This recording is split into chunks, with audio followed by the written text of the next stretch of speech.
My mother had me at age 15 and gave birth to me upstairs in my great-grandmother's house. No one knew she was pregnant. I always thought that I was somewhat of a bastard child because I didn't have a father in my life. When my mom met and married the man that God gave us as my dad, I was 12. So we have a real redemption story, and so that was my heart for families and babies.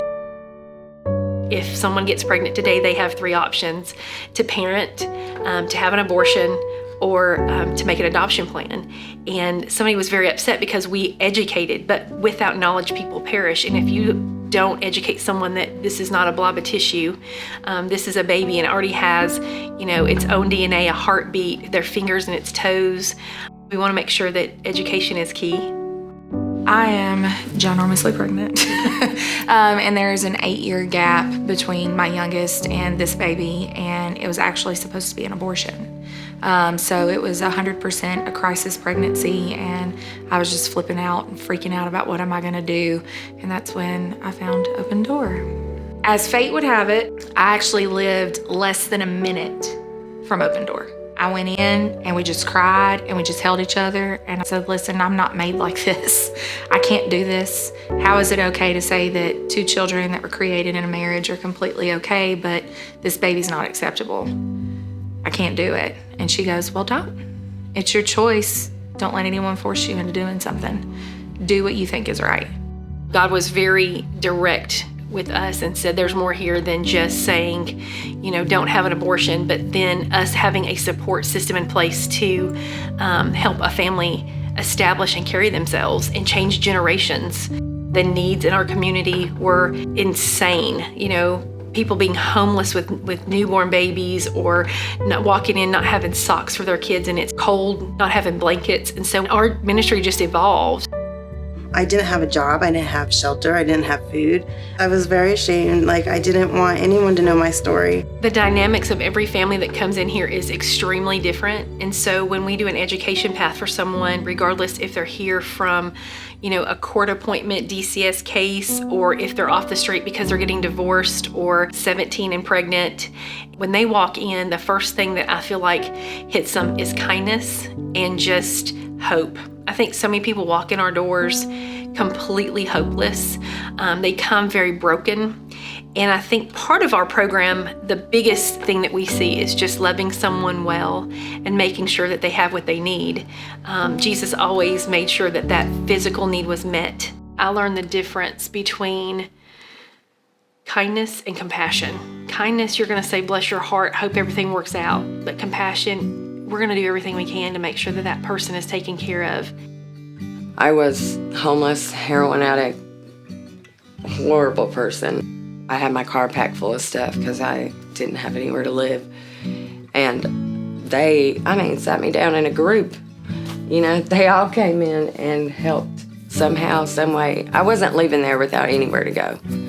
Our program is based on a mercy system. However, what we've learned is the value of someone earning the things that they do. We want to teach a man to fish for a lifetime and not just for the day. That's been a motto of ours since the beginning. Our new space has afforded us to do a boutique. It's an Earn Will You Learn program. So money is not welcome, it's baby bucks. It's their time and their attention and their accountability that will help them shop and do things for their baby. They can earn a car seat, they can earn diapers, anything that child would need, formula, and it's all donated from the community. However, they come in and earn that because you can give a handout, but what value is that to someone? You come in and you do your assessment, and then they provide you with classes, and then that leads to homework, and you turn the homework in, and then you earn baby bucks. So you are allowed to purchase what you need for the baby with those baby bucks.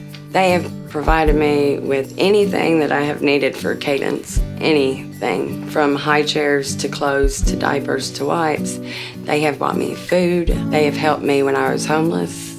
They have offered to fix my car when it broke down. They pray with me.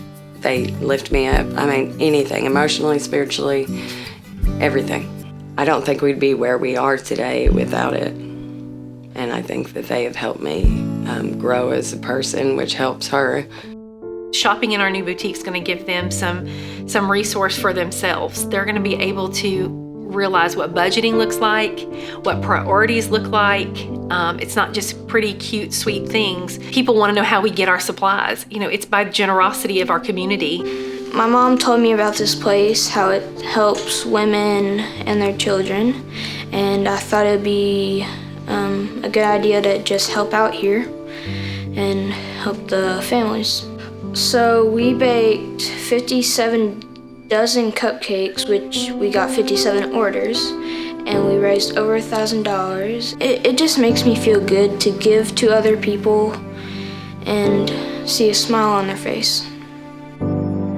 So every single thing that we have, including our staff, everything down to baby foo-foos or passies, comes from our community. And that is amazing that they afford us so much to actually minister through a physical thing. So physically getting a pack of diapers, it's like handing them from the Lord, because we're just the conduit to do that. So we get everything donated. We don't get any federal grants. We don't get any funding from any government agency. It's all by donations from people in our community.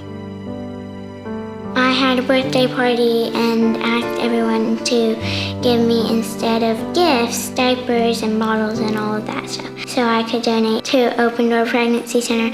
I was happy that I got up to 500 diapers and about 30 bottles. My dad's a farmer, so he plants sweet corn. We got a little stand and we sold sweet corn. It was like $6 for a dozen things of corn, and we got $900. It was just fun to know that I helped Open Door Pregnancy Center because I did something that actually mattered. My grandmother's church donates to Open Door, and we tell everybody that it's a really worthwhile organization. I would very much encourage someone to donate to Open Door. It's a great place, it's a great resource for people, and it just really helps everyone out. I mean, not only material-wise, but education-wise, learning. I mean, there's so much we can learn about our babies and how much we can help them through childhood with that, and it's just such a great resource that really is worth funding. Some of the things that we teach in parenting is just basics, how to prioritize. Safety is huge. Car seat safety, safety with illness and accidents, and things that are just basic knowledge for some people. I actually do parenting classes, which they're very helpful and educational, and it taught me how to parent my children differently. One of the things that I always used to do was scream a lot. And one of the parenting classes, it's taught me not to scream so much, and that's one of the things that has really impacted me. We are building families, and the world is destroying them. And so we get to see just families at the rock bottom being built, precept upon precept, line upon line. Open Door Pregnancy has changed my life for the better because I didn't think I was going to be a good parent. At first, I was very nervous, and so it's helped take some of the stress off, just knowing that I can come here, I can learn the things that I need to learn, and that I have 100% support behind me with whatever I do. I'm very happy that the staff here are good people to help people in the community that really do need help.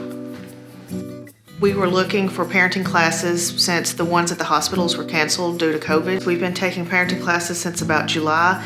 My husband wanted to take them in person versus online, and that was kind of hard to do with COVID. So we found Open Door and are able to come every week, and it's kind of like a little daytime for us. The benefits for a man to be involved with this, there's so many. I would say that really going through the pregnancy, it kind of gave my wife and I a chance to where, once a week we would go sit and just really be involved about our baby that was coming. And it really brought us together. And, with somebody who personally works 60, 70 hours a week, it was a time to reset and for us to sit down together and it be about something other than us. We love our families. We want to love people like Jesus. We want to make sure that people find hope and a redemption story here if they want it. I can't wait every week to come back just to see the staff, to learn something new. I learn something new every time. I act on it. I go home and I take in what I learned and try and, do that with my children. Everything's falling into place. I didn't have a job, I didn't have shelter, I didn't have food. Just coming in here and having that support I've had and God, everything is happening the right way. I've got a great job. I've got a great team here at Open Door. My kids are all coming together. My family's coming together. So it's just been wonderful. I love the parables of the seed and the sower. Recently, God's really been on me about the seeds that were planted. In 2008, when we opened, we had a little boy that gave his piggy bank, and it was $9.78. And I believe today that seed money that was given by that child, and many others, but that child especially, is growing today. Every seed that you sow is cultivated, and there's a harvest. And the things that we're seeing today is the harvest coming. Join us, be a part of us. When you give to us, you're giving to the kingdom.